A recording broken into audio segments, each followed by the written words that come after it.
Bueno, vamos a un asunto sumamente importante. Bueno, pues que hay presidente electo, que López Obrador no lo reconoce, que qué pasará el día del desfile militar, que está dura la cosa en México, y sí, está dura, muy dura, pero más dura va a estar si Felipe Calderón, ya como presidente, le entrega el petróleo y los recursos naturales de México a las corporaciones extranjeras. Y según analistas estadounidenses, una de esas corporaciones sería Halliburton, especializada en perforaciones de pozos petroleros. Le invito a escuchar este reportaje. En Alternet, conocido sitio de información alternativa en inglés acá en los Estados Unidos, aparece un artículo titulado ¿Se robó Halliburton la elección en México? El autor, David DeGrow, asegura que Felipe Calderón va primero a privatizar el petróleo nacional mexicano y luego a transferir los recursos naturales del país a las grandes corporaciones extranjeras, y que todo esto coincide con que las compañías petroleras de los Estados Unidos han hecho el mayor descubrimiento de petróleo en el Golfo de México, calificado como el hallazgo de petróleo más grande en una generación. Curiosamente, ayer Andrés Manuel López Obrador convocó a sus seguidores en el Zócalo de la Ciudad de México candidato de la derecha no ganó a impedir que se sigan entregando los recursos naturales de México. En el programa nacional de radio y televisión, también acá en Estados Unidos, de la periodista Amy Goodman, fue entrevistado el crítico de la globalización, John Rose, quien aseguró que las transnacionales estadounidenses jugaron un papel muy importante en la elección mexicana, y destacó a la petrolera Halliburton porque, según Rose, esta empresa quiere una buena parte del pastel energético de México.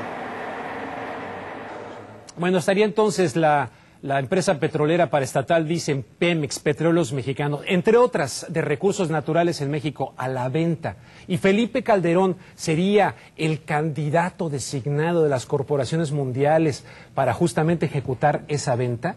Tenemos aquí la presencia de Miguel Tinker Salas. Él es profesor de Historia y Estudios Latinoamericanos del Colegio de Pomona y ha estudiado profundamente el tema del petróleo y la política. Le agradezco muchísimo que esté con nosotros esta noche. Oiga, es muy fuerte la acusación que se está haciendo, incluso señalando a Halliburton, que el vicepresidente Dick Cheney fue el director, se puede decir, de esta empresa, ¿no? Buenas noches. Buenas noches. Es muy difícil saber con exactitud cuál empresa o dónde está el contexto de la petrolera, pero sí sabemos concretamente que las transnacionales norteamericanas han estado interesadas en adquirir Pemex y han estado interesadas desde incluso antes del Tratado de Libre Comercio. Aunque sea difícil especular sobre cuál, cómo y dónde, sabemos muy claramente que ese es un tema sobre el tapete y que el PAN y sectores dentro del PAN han planteado privatizar a Pemex. El problema es que ha sido una vaca sagrada, porque está tan ligado al nacionalismo mexicano, tan ligado a la política, a la cultura política, y creo que todavía enfrentan muchos retos. Un reto en particular es el movimiento social que se ha desprendido a raíz de esta elección y por lo tanto podría limitar sus capacidad de movimiento hacia esa venta. Pero esa venta podría venir en partes, podrían vender una parte de la exploración, podría vender la parte de perforación, como usted mencionaba, o podrían hacerla en secciones. ¿Y qué tanto, profesor, realmente las transnacionales, como lo decían en esta página de internet que es bastante seria dentro de los medios alternativos, estas empresas transnacionales realmente pudieron haber influido en la elección de México? Yo creo que sería difícil probarlo a este momento, pero es muy claro que el sector empresarial mexicano hizo el papel por ellos también, porque hay un interés en mantener como socio a México, mantenerlo especialmente en contexto de lo que está pasando en el resto de América Latina. México para ellos es importantísimo para frenar el movimiento social que ven en el caso de Venezuela o Bolivia o Ecuador o Argentina y Brasil. Por lo tanto, es una pieza fundamental, una pieza clave. Por eso Negroponte, el jefe de Seguridad Nacional norteamericana, dijo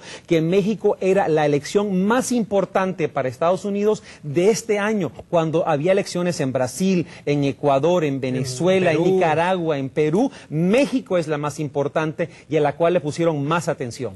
Bueno, pues yo le quiero preguntar también, ¿por qué México ha elevado enormemente su producción desde el Tratado de Libre Comercio, pero vemos que las reservas van para abajo. Si ve usted un gráfico que tienen sobre la producción petrolera en América Latina, verán que México, aunque tiene reservas, este año se piensa que va a bajar fundamentalmente. Aquí está en pantalla, fundamentalmente va a bajar a comienzos del 2006 y va a bajar a 14% por año. O sea que aunque su producción ahorita está más elevada a Venezuela, a largo plazo Venezuela lo desplaza y producirá más petróleo. Y si se incluye dentro de las reservas venezolanas el crudo pesado, entonces Venezuela ya adquiere capacidad petrolera mayor que Arabia Saudita. Entonces ya comienza México a desplazarse como productor petrolero y como actor político, porque el petróleo es política y es fundamental para entender las relaciones entre Estados Unidos, México y el resto de América Latina. Oiga, y entonces a mí lo que francamente como mexicano me preocupa y me indignaría mucho, que Felipe Calderón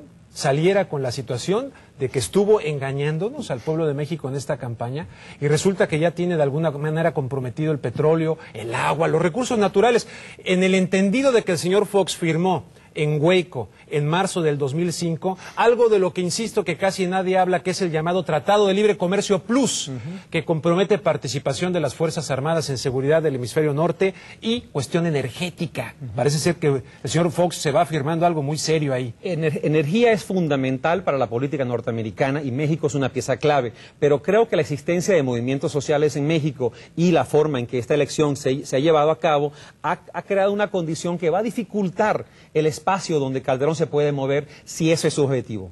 Si ese es el objetivo, o sea, López Obrador estaría sirviendo como de muralla, de muro, pues, para que se consumara ese proyecto de entregar los recursos naturales. En cierta forma, este movimiento que se ha creado desde la fecha de la elección y que ahora vemos vinculado claramente hacia proteger o plantear un proyecto diferente de nación, va a dificultar el espacio donde va a operar Calderón. Profesor Tinker Salas, muchísimas gracias. Le agradezco mucho que haya estado con nosotros esta noche aquí en Contexto y a ver si coincide conmigo en esta reflexión del tema. Dado que pues en la tierra hay suficiente para satisfacer las necesidades de todos, esto lo decía Gandhi, pero no tanto como para satisfacer la avaricia.